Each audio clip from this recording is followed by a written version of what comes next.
Welcome back, ladies and gentlemen, to Rejuvenate Edition 3. We are almost at the tail end of this month's edition, where we are talking to fellow Malaysians as well as friends from around the world in terms of inspiring people. And these are truly inspiring people. I have a guest here today.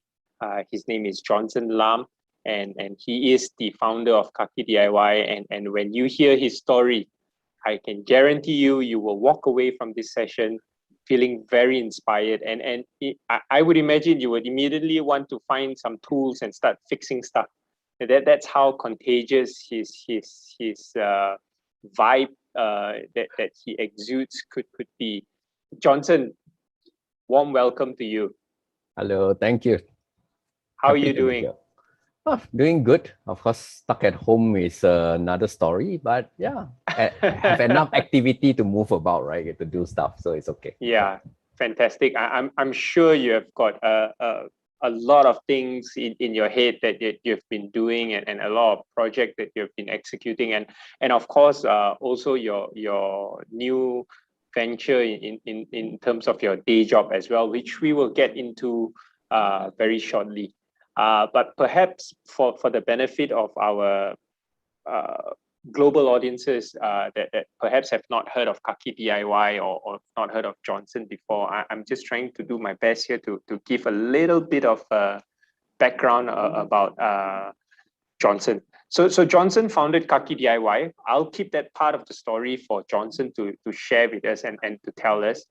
But basically, he focuses on DIY education, mainly on life skills and STEAM, right? So it's STEM with an A, inspiring makers to be solving problems using resources around them, right?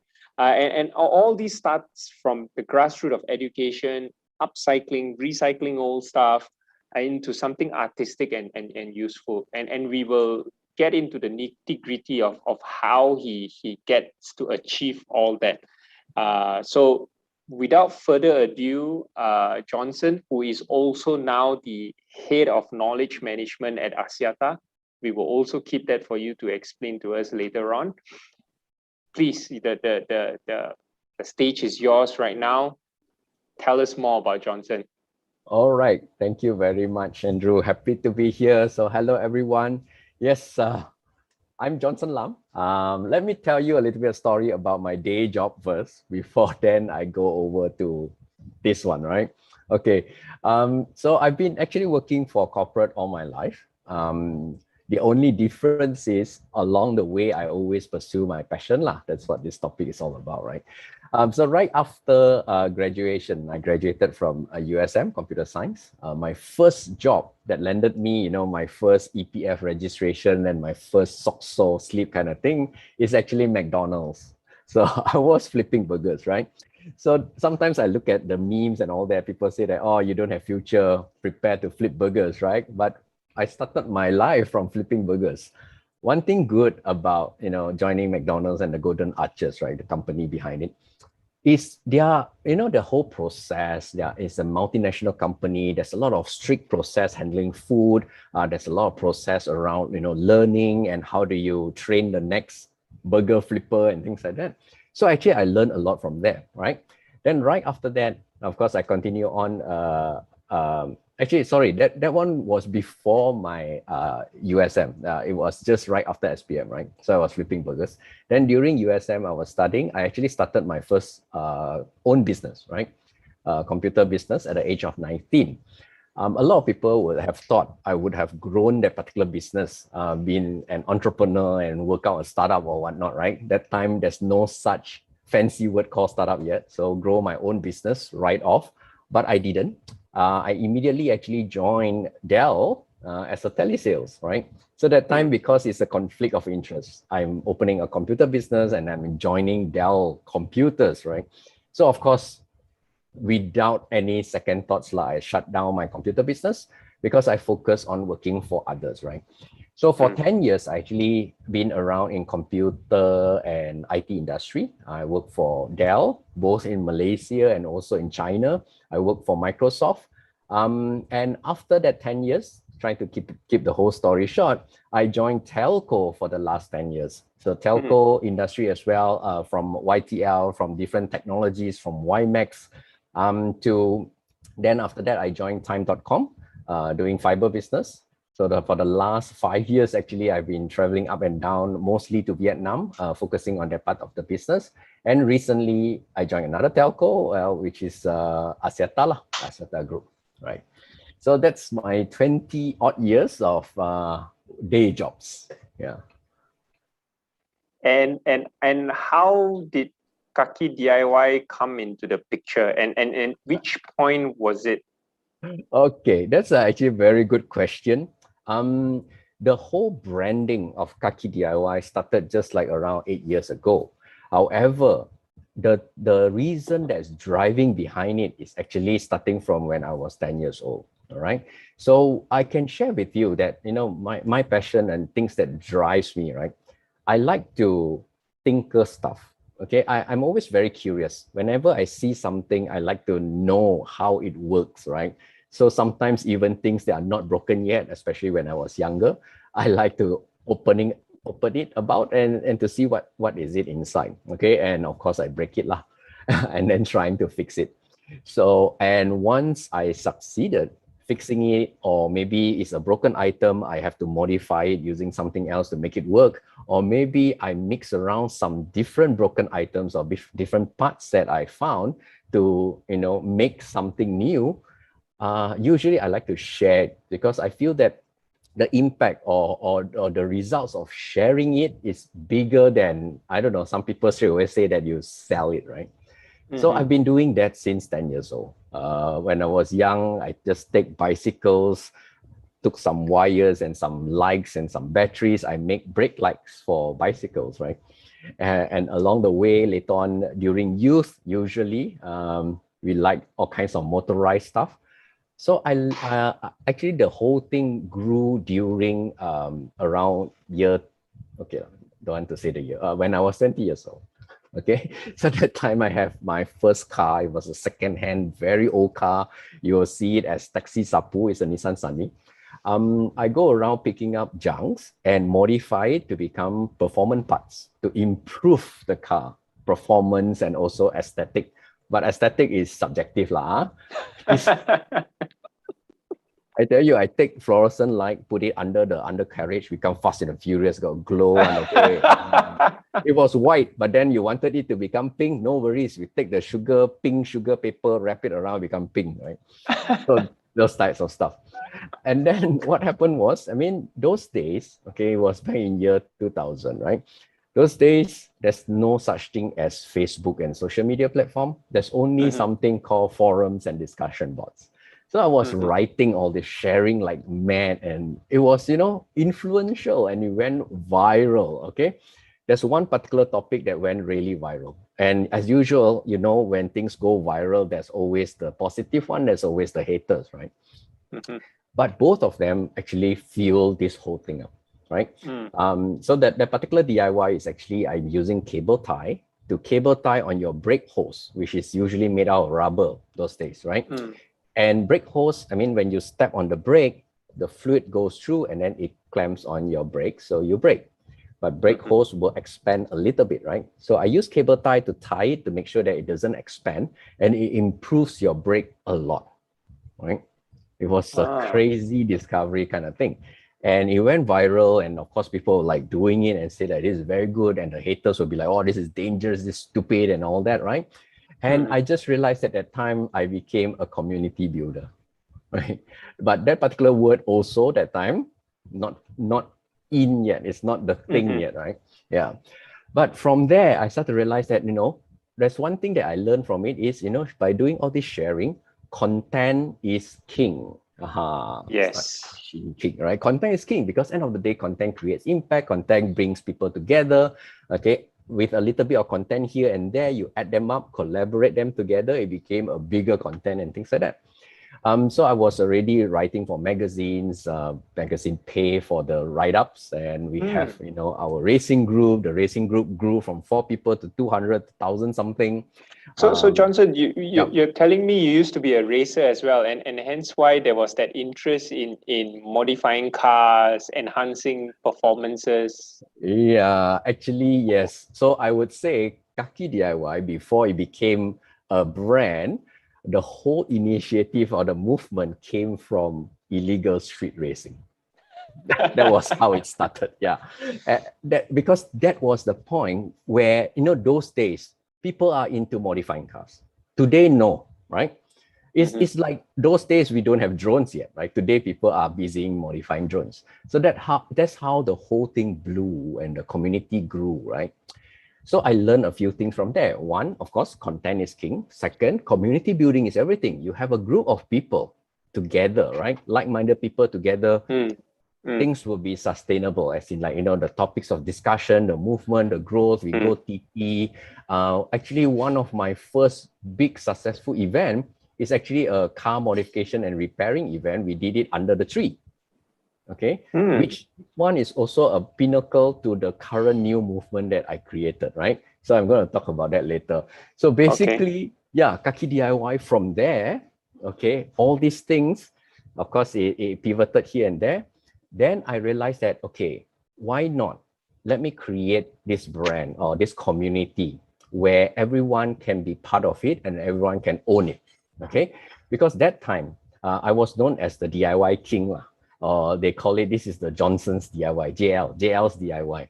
But I don't want this to go on because I want people to be able to, be part of it, have the sense of ownership to say that this is also my DIY. I do this as well, right? It's just part of like maker movement's mindset. And again, yeah, I did this before the whole maker movement became a thing, right? So I created Kaki DIY. The reason why is, number one, we are Malaysians. The word Kaki itself means, a gang, a group of like-minded people. Yeah, right? Kaki, right? A kaki kereta, same thing, right? And second, DIY means do it yourself. So we are a whole bunch of kakis who does DIY. That's number one, right? Second, cynically, right? I'm from Penang. I'm Hokkien. So kaki in Hokkien and a few of the Chinese dialects means yourself. So yourself doing DIY is the synonym of, basically it's everything lah. You have to do DIY yourself. Because sometimes when I do these DIY events, right, I do get people coming over and say like, hey, do for me lah. Then I say, then it's not DIY anymore. It's, Johnson, do it for you. Right? Yeah. Yeah. So that's why I created Kaki DIY. And yes, originally the first 1 year, Kaki DIY was so automotively focused. We race in Sepang, we have go-kart races, we do car DIY stuff. But that time, okay, which was just 8 years ago, right? Time had changed because these days people don't modify cars like those days. And cars are also not so modifiable as those days because everything is computer chip, right? And the trend is no longer there. Then I start to do my first pivot towards what is the current trend, right? Then I always believe in one thing, right? Reducing all this waste, reusing and upcycling, because I use junks to make performance parts. So I went towards this direction where I focus into upcycling and recycling. And I tell you, 8 years ago, you go out and talk about upcycling and recycling, people will be like, yeah, you play with sampah. No one wants to be part of my community because it wasn't the thing yet. Today, different. Today, you talk about upcycling, people are like, wow, you're cool, you're very, green mindset and all that, sustainability hashtag, right? Yeah. So I was also struggling the second year doing all this upcycling stuff. Then I start to notice trends coming up. 3D printing, wow, so canggih. Drones and all that. So I did a crossover. One of the viral content that Kaki DIY made was actually using ice cream sticks to make drones.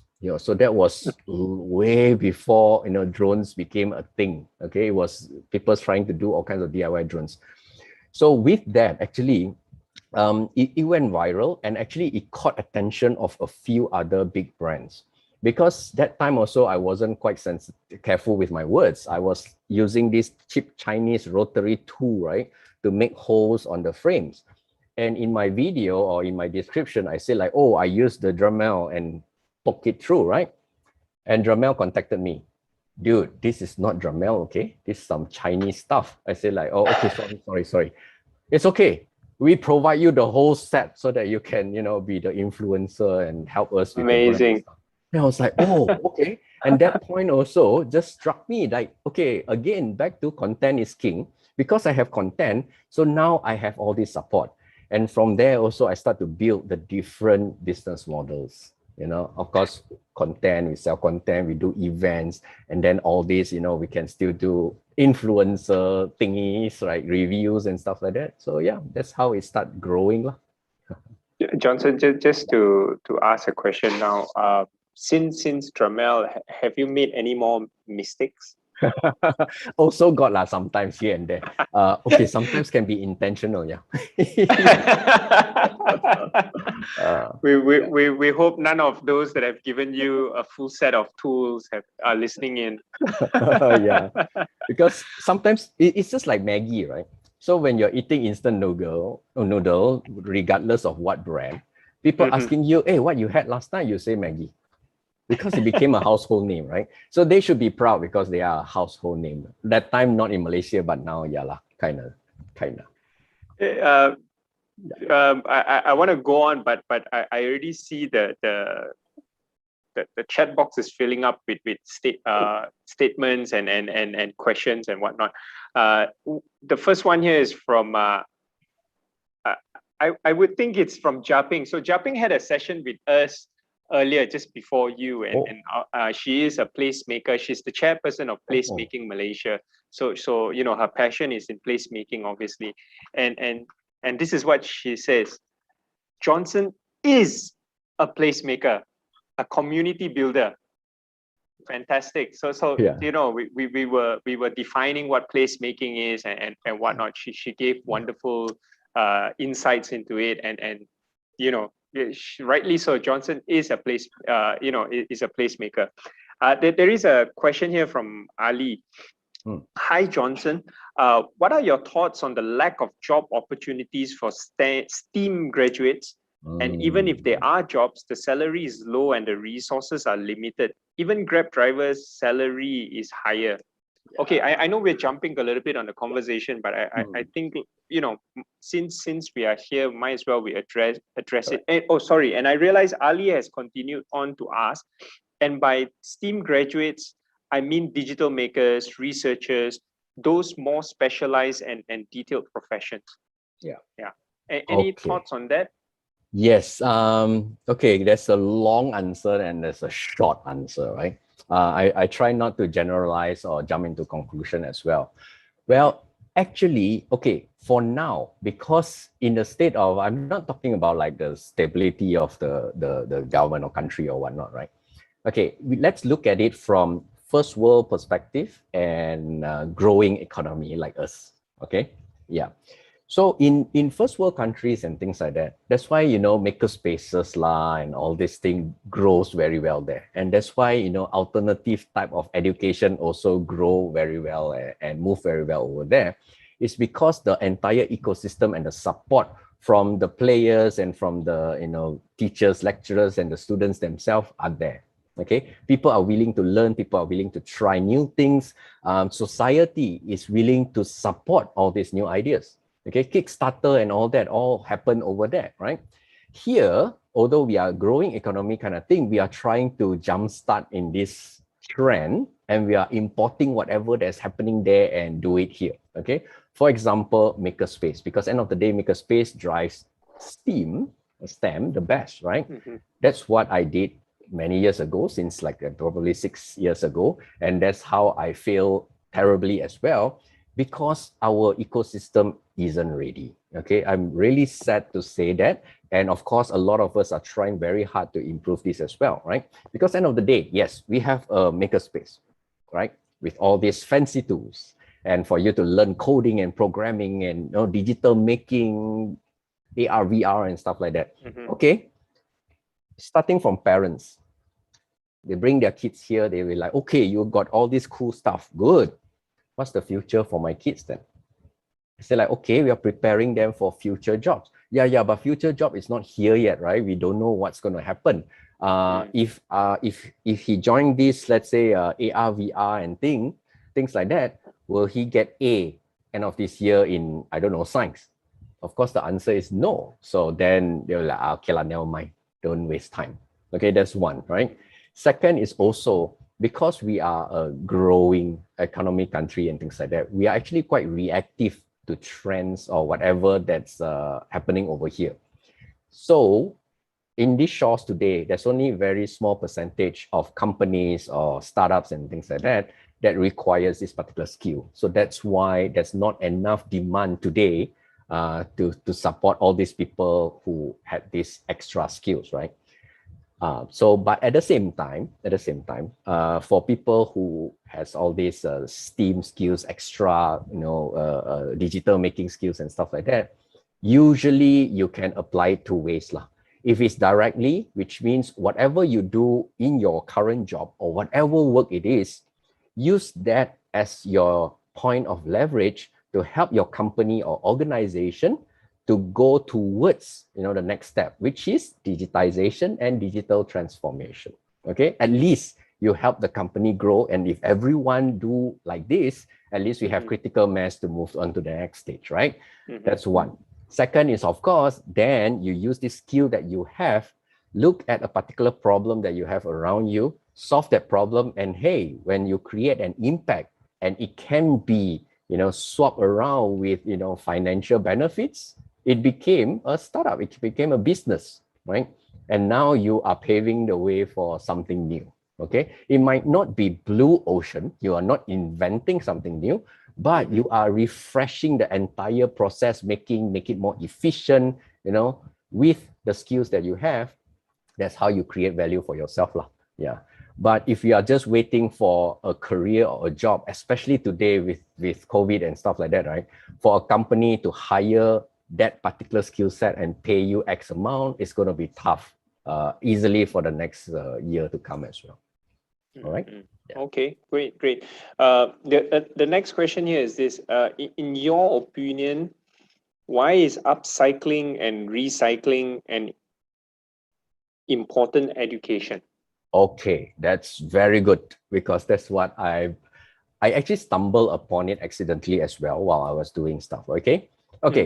Let's first define very clearly recycling and upcycling, okay? Because they are two very different things. Recycling, we all already know since very young. I think 15 years ago, we have that song, recycle, that's what you do, right? That's what you do, recycle. Yeah.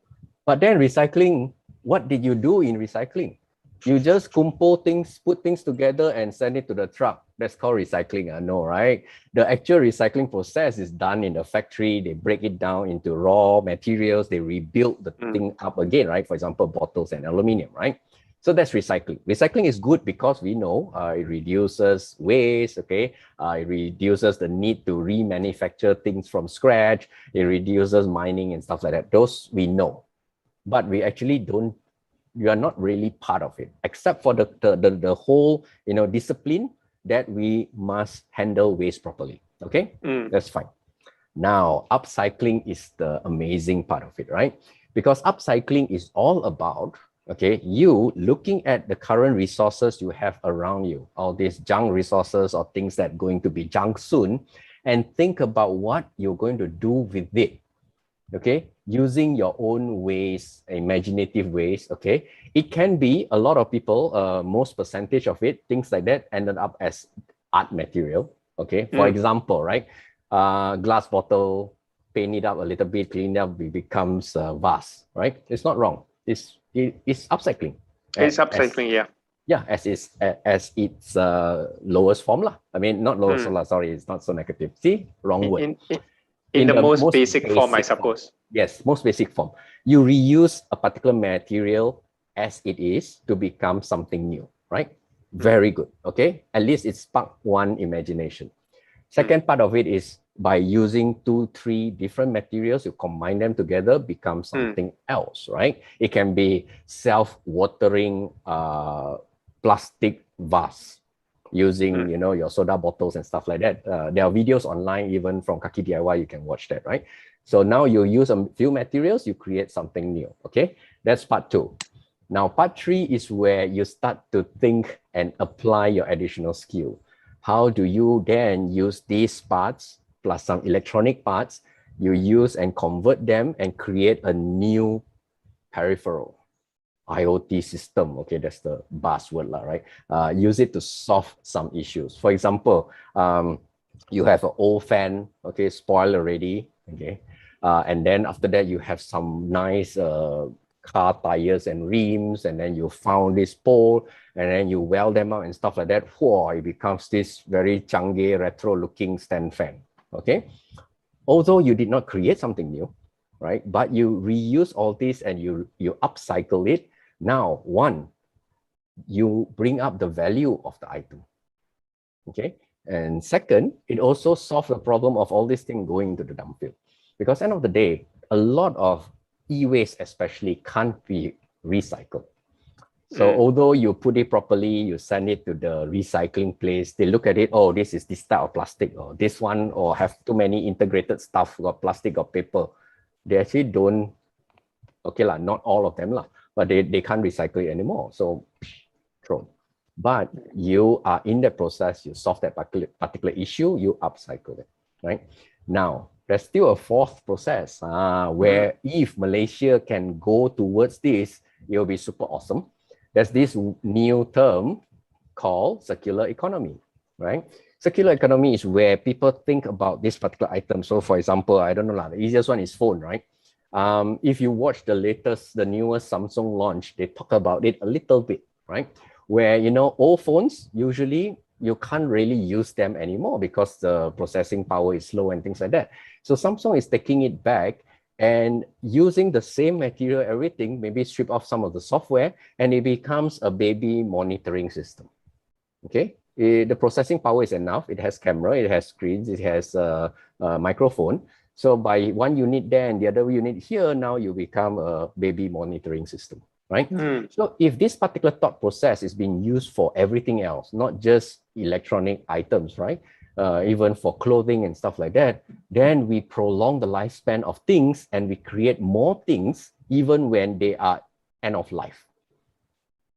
So this is where all this, you know, maker skill, all this crazy thinking and STEM and all that put together, and you can make a change. Amazing. I never knew to break it down into that 4 levels as you've just described just now, and you know, again, I'm learning so much, especially from all our guests on Rejuvenate. Yeah, fantastic. Good questions, good questions. Okay, there is one question I want to jump to first before I address another one. So I'm not really going on PTR order for those who are familiar with Clubhouse.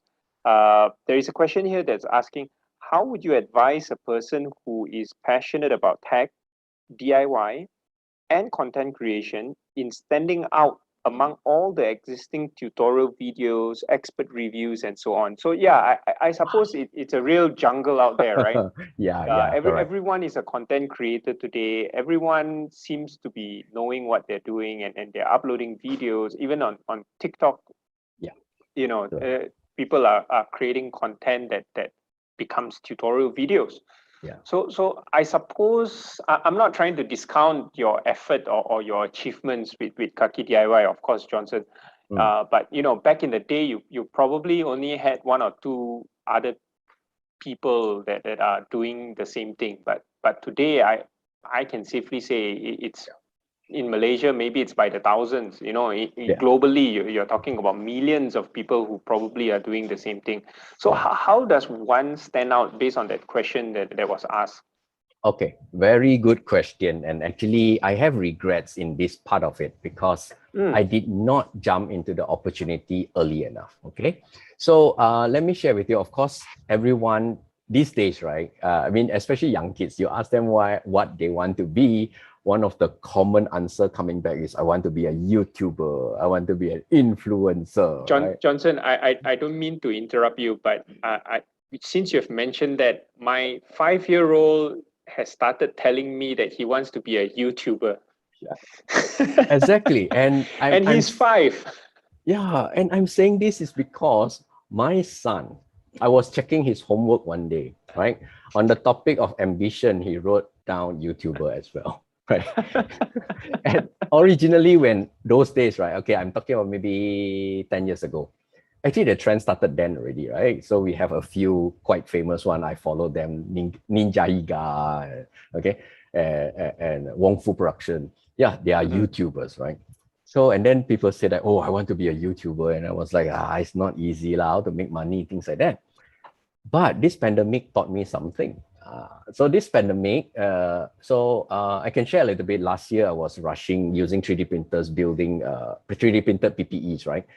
And during that time, there were some friends and companies supporting lah. So they sent me, 3D printers to, at the same time, do some review, at the same time, support my movement, right? So while doing that review, I just post up the video and I just ignore it lah while I was busy doing that. Suddenly I start to get emails from YouTube and stuff like that, like your channel is ready to be monetized if you want to and things like that. And I was like, how come? Then I go and see, wow, my first 1,000 subscribers. Never realized that. And I was looking at the video views. It was like 5 figures and 6 figures. This is the first time I've seen things like that, right?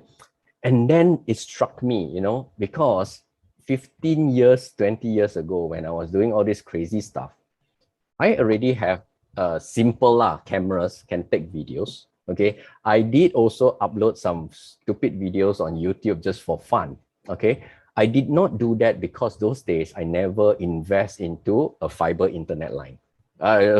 Sorry, that time no fiber internet. ADSL dial-up lah. Okay, I did not invest into that. So to upload videos is kind of expensive and long, right? Now I kind of regret, because if I were to do that those days, wow, my path will be very different. Okay, so point number one to answer the question is timing, right? Sometimes that's why to be out there and you want to be different, you have to catch the right timing. Why certain videos can go viral and why certain people trying to get into that particular trend to make it viral is because of the whole timing. Trying to be the first person mover, what they call it, right? Or something new to get there. But that is one of the toughest to do, right? Because sometimes you cannot control it. Some crazy apple and pen and pineapple also can be viral kind of thing, right? If you try to create another one using, I don't know, durian and mangosteen and lansat, I don't think you will go viral, right? Yeah. However, there's few certain things, right? One is being very relevant to what people need, okay? This particular thing is a cliche because end of the day, for startups, for your work, for community services and things like that, it's all the same. If you're doing something that is relevant to people's pain point or problem statement or to solve an issue, you will generally get more reaction, right? Same with social media online and all this YouTuber and whatnot. So like, for example, the video that I created on that 3D printing review, I was actually mentioning things that people wanting to know. What are the difference between this how to make this better? Okay, why is this one better than this one? I actually also accidentally, because I just created, actually I didn't even write down. I was like shooting it and then just talking along the way. But because my natural behavior because I like to learn and share, so I was just sharing from my experience and then it hit the point, right? So that is one of the recipe that makes it, grow. Then second is, of course, try to create a content where you are slightly different from other people. In terms of startup, again, you usually draw out your business model canvas, right? Yeah. And right in the middle of the business model canvas, if you're not familiar with it, you can Google it right now. The middle part of it is unique selling point, which means what are you different from your either USP, your USPs from your competitors or from whatever is outside and blah, blah, blah, blah, blah. So once you have that particular difference, makes you different from other people, your content will most likely be more viewers. Yeah. Easier said than done, but at least these are some of the recipes. And the third one is, of course, all the time, know your target audience first, okay? Your demographics, your target customers, all the same. The recipe is the same, is how you do it. So once you know your target audience, for example, recently I also started something new because end of the day, I realized everyone's stuck at home, okay? You like cooking stuff and stuff like that. So if you're doing something more towards what you can cook at home using basic materials or basic resources, then it will grow, right? So it was an experiment stuff, and so far looking quite good. So basically, hopefully that answers a bit. But I'm not the perfect person to share this because if I am, I will be YouTube star already, but I'm not, right? No, in the community's eyes and in our eyes, Johnson, you're always a star. So speaking of being a star, Johnson, I want to segue into Kaki DIY and the activities and projects that you have been doing throughout time. So it's not just presence online on Facebook, on social media or whatever it is. It is also not about just the community building part to it. Okay. Obviously, you and I have worked in as far back as 2019 in terms of the My Digital Maker. I still remember then this crazy guy said he wanted to park a maker van outside of Stadium Axiata under the hot sun, and I said go ahead.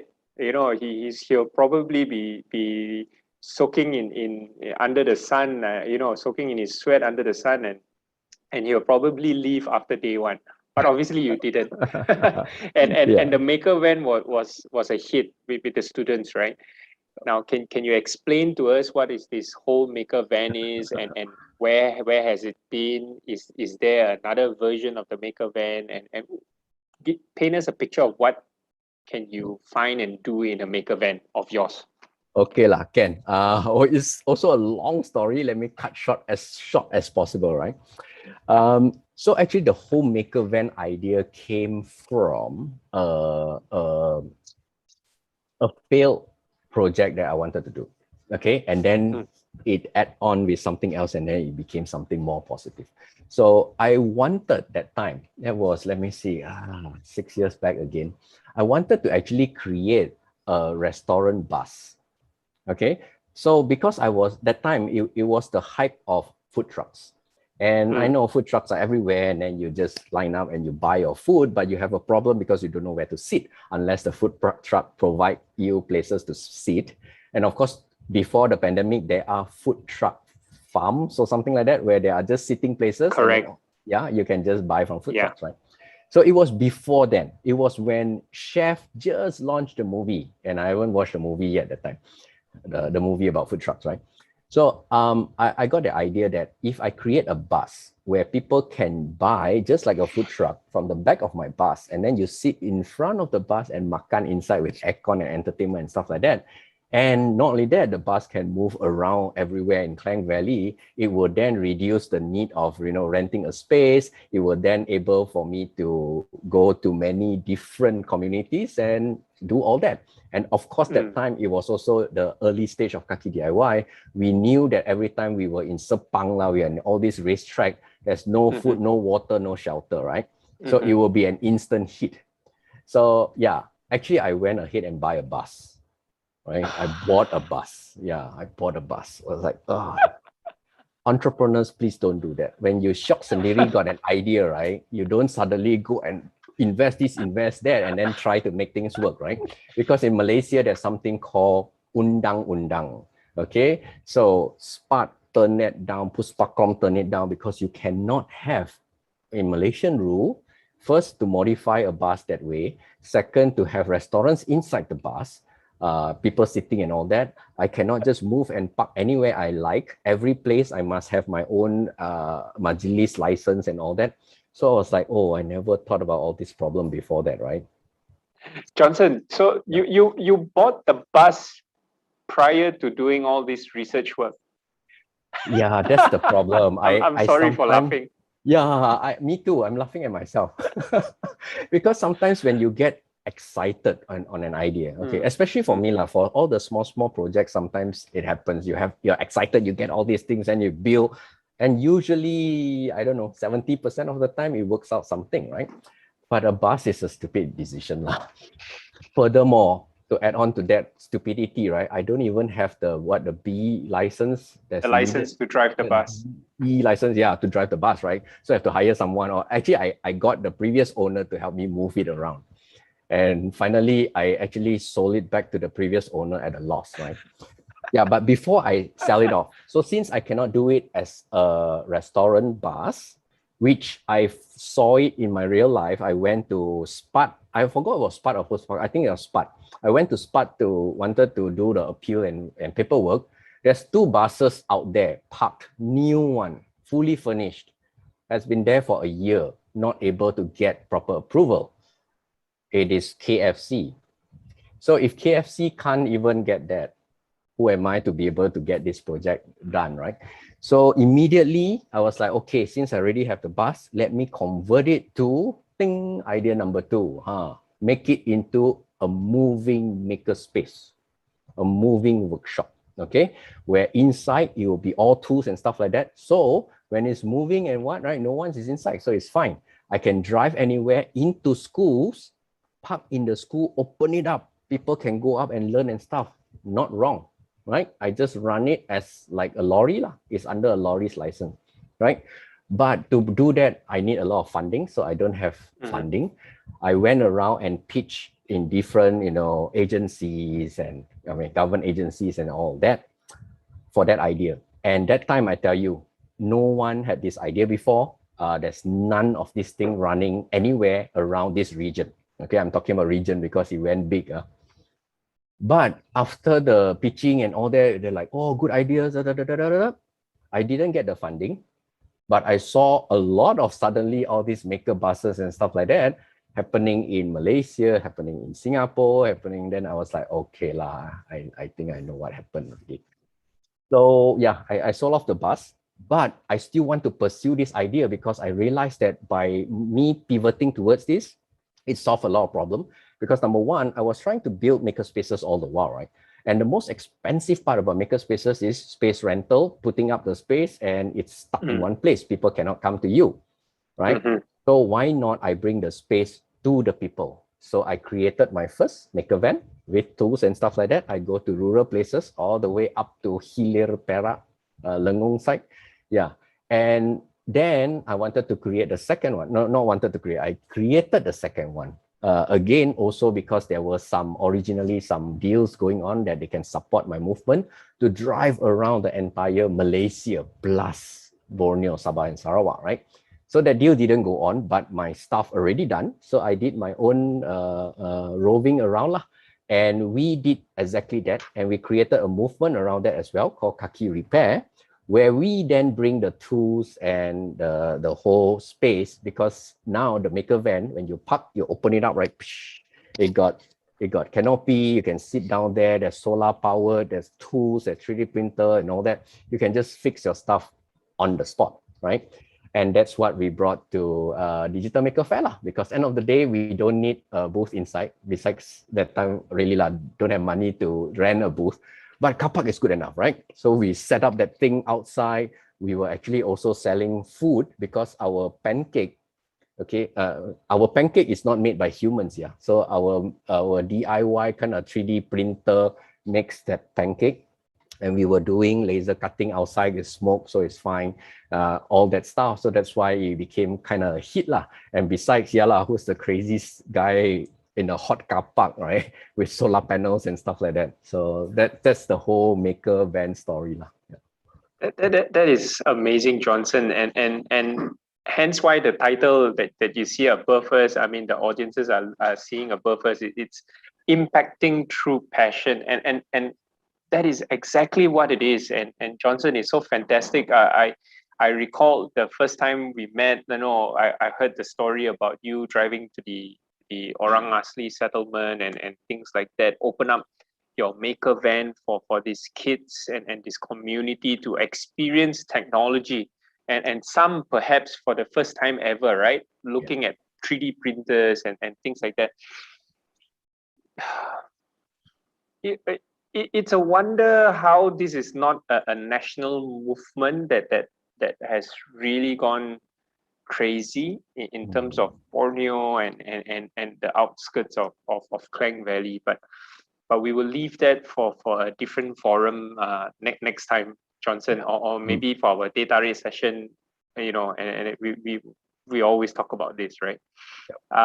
Having said that, now I think that one of the questions that I wanted to cap for this was obviously is there a memorable experience or success from Kaki DIY? So I think you kind of shared that story. I think the bus story has to be the most memorable story ever, and the success out of that was obviously the Kaki repair movement that came out of it. So thank you very much for the question from the audience. I guess moving along, pandemic educate. I mean, you are a father yourself. You mentioned that you have a boy who is studying now. Education system in Malaysia.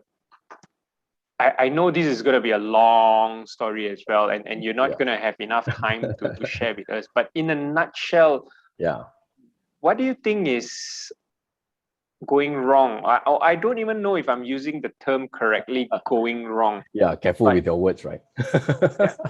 No one is watching this. What do we need to do, Johnson? Yeah. Okay, I can speak a little bit from my experience talking to MOE personally and directly along this whole movement stuff, which means from the perspective of makers movement and STEM. I met them around 3 years ago with a whole bunch of basically the group of MOE, the board and all that, right? And during this conversation, what happens here is, of course, one, it's not really our Ministry of Education's fault that what is happening today, okay?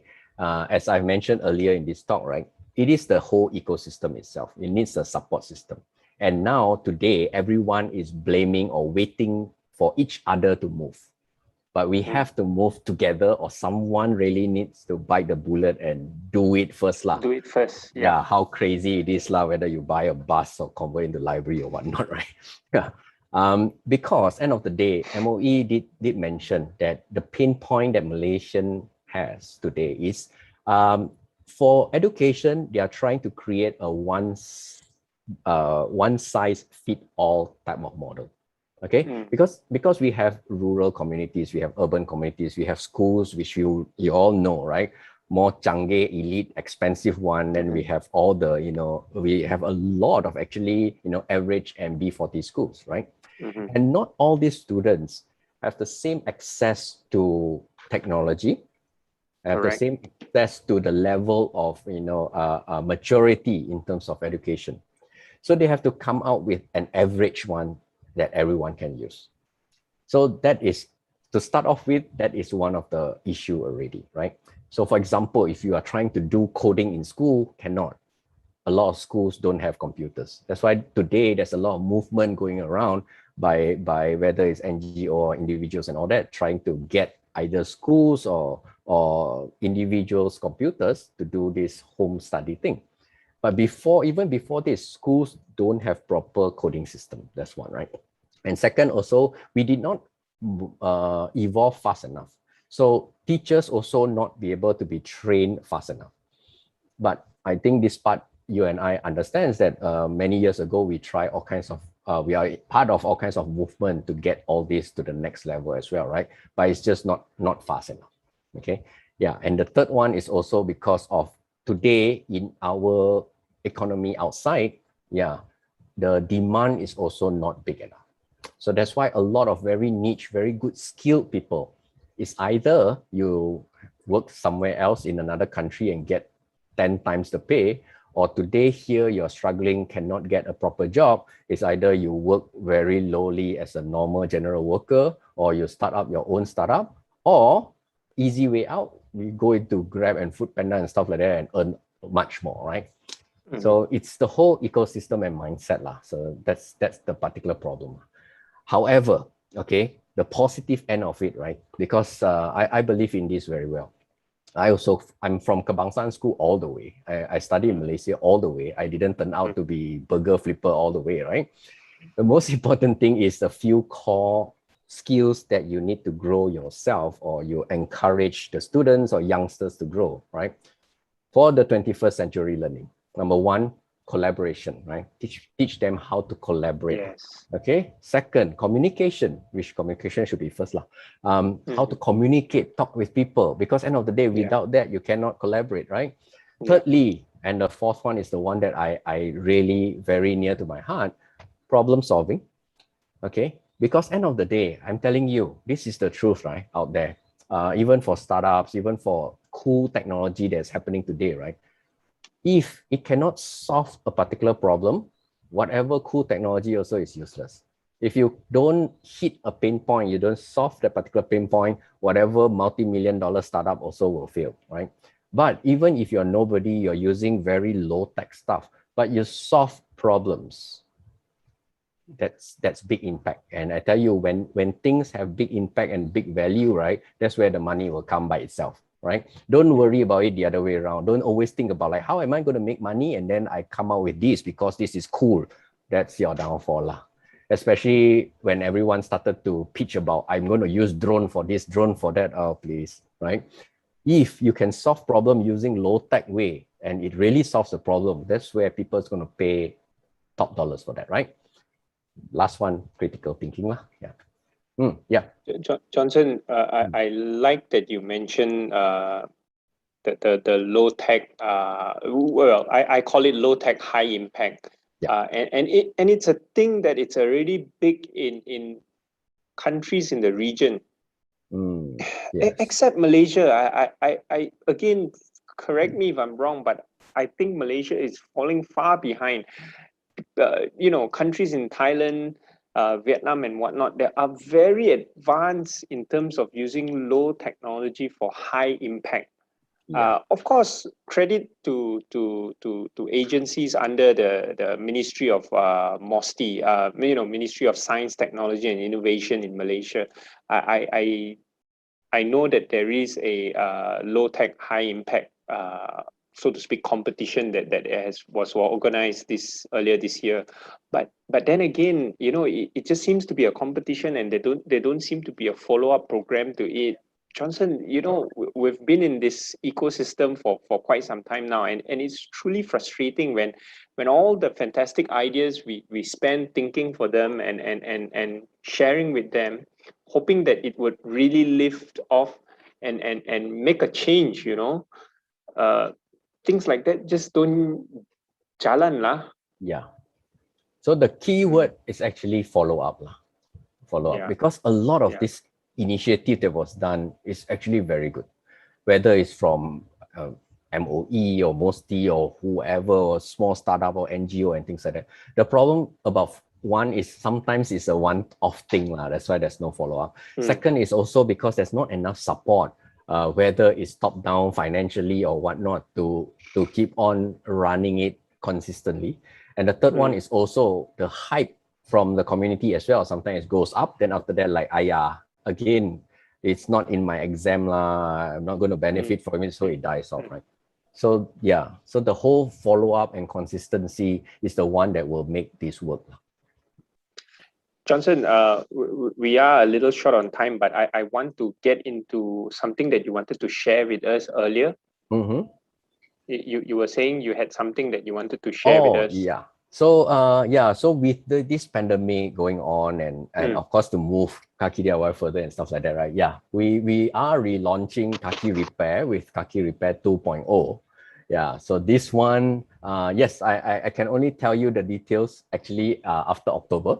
But actually that time I don't need to tell you the details. You'll be hearing this news from everywhere else lah. So just hope everyone, stay tuned to that. However, talking about that, right? I mean, everyone also, it's not always you have to wait for some agency or someone or even myself or whoever lah to inspire you, right? It's very easy for you to just inspire yourself. Very basic stuff, right? Just look around you for resources that you have. Just look around you for problems to be solved, right? Just as simple as fixing stuff.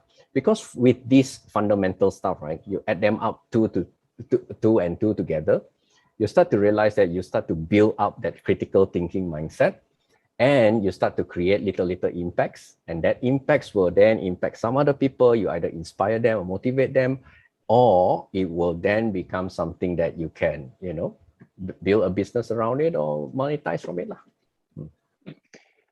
Parting thoughts from you, Johnson, for youths who are tuning in. You know, you spoke about Yes. future of work earlier and all that. Now it's a little bit time to be a little bit serious. Any word of advice? Yes, of course. This one learning really from my experience and also looking at outside, because I do like to go out, talk to students and mentor them, okay, especially from a startup scene, right? One, very, very important, please continue studying, okay? Not to say that I'm asking you to take masters and PhD and stuff like that. No, not like that. Lifelong learning is number one, okay? Yes. But by doing that, right, what is the cheapest way to do that? A life hack, right? Join a company right after your graduation, okay? Especially when you don't know what to do yet. Perfect. Just join any company that you think you can learn from, because end of the day, learning, I mean, when you work as a career, right, it's the place that you get free education from. Okay, that's very important. And that's actually how I learn as well, because I've been in different type of industry. That's where I learn about people management, product management, you know, project management. I learn about technology. I learn how to talk to people, collaborate. I tell you, before that, I'm a very introvert person. I don't know how to talk. But all these companies, especially when I was forced into doing cold calls in call center, taught me how to teach, right? Yeah. And last but not least is, okay, of course, you keep on learning and stuff like that, right? Don't forget to work with your hands lah. Don't neglect your basic core skills. A lot of people keep on thinking that, oh, we have to go towards the digital, you know what, 4.0 and stuff like that. We learn coding and stuff like that. But end of the day, your own two hands are your best tools, okay? Basic repair, basic tinkering, okay? Because from there, you will know how to solve problem, not hypothetical problem. Not to say that, oh, let's build this code to do this, but no one wants this. But you are fixing something that you're using day to day. That's how you grow from there. It is the weekend, and I hope my wife wasn't tuning into that, because then my weekend will be filled with asking me to fix this and that. Jokes aside, Johnson, wonderful tips, wonderful advice. I'm sure that there's so much that people can take out of this conversation I've been having with you, and obviously for those who are experiencing midlife crisis, do not go and buy a bus. So that is the key thing that we will take away from this as well, Johnson. You know, thank you for being such a sport. You know, you have been a huge supporter of the movement that we both were in. You know, you're a huge supporter of what we do here as well on Rejuvenate, as well as on Synapse. It's always wonderful to have you as an ally, and you know, once the situation permits, let's go out and grab a drink, and you know, an overdue drink. We were definitely you know, time for us to meet up and catch up physically as well. But until that happens, Johnson, thank you so much. I hope you stay safe and stay well, and everything with Kaki DIY, Kaki Repair, and even with your new job at Axiata is going smoothly and well. Thank you very much. Same to you all too. Keep up the good work. Stay safe. Okay. To you, your team, and the audience out there as well. Right.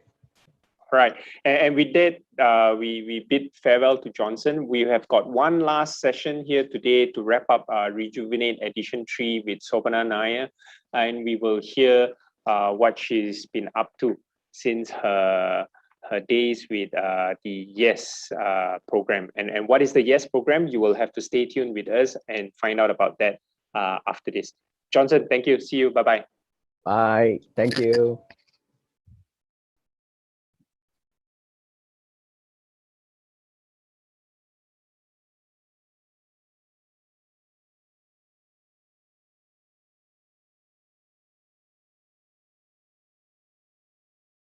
Happy Nationals Day. Selamat Hari Kebangsaan.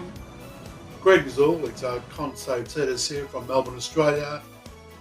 Just dropping a short little video message here to my friend Andrew Tai and all his colleagues at Synapse at the Malaysia's premier virtual event solution provider. Selamat Hari Kebangsaan to all of you. Wishing you all a safe, healthy Malaysian Independence Day on the 31st of August. Please take care of each other and enjoy all the Independence Day celebrations. See you soon. Hello all, this is Craig Langley. I run a global business development agency based near London, and I'd just like to wish everyone a very happy National Day. Selamat Hari Kebangsaan. Hi everyone, my name is Ria Eichmann. I'm a global skills coach and an intercultural trainer based in Brisbane, Australia. I would like to wish you all a happy National Day. Selamat Hari Kebangsaan. Hello everyone, my name is Teddy Swapcheva, CEO at Innovate Circular and Sustainable and founder at So, based in Oslo, Norway. I would like to wish you all a wonderful national celebration. Selamat Hari Kebangsaan. Hey everyone, Tyler Chin here, interview coach and founder of Transform Cultures. Just want to stop by and wish all my fellow Malaysians a selamat menyambut Hari Kebangsaan. Stay safe everyone and hope all is well with you. Hi everyone, my name is Siobhan Hassan. I am a transformational life and leadership coach based in Kuala Lumpur, Malaysia. I would like to take this opportunity to wish Malaysians everywhere a happy National Day. Selamat Hari Kebangsaan. Happy National Day, Malaysia. Selamat Hari Kebangsaan. I'm Serena, founder and CEO of Care Bear, a mental health technology startup and social enterprise based here in Hong Kong, where we alleviate depressive symptoms among youth. I hope all of you prosperity and most importantly, good health, and I wish you guys all the best. Bye!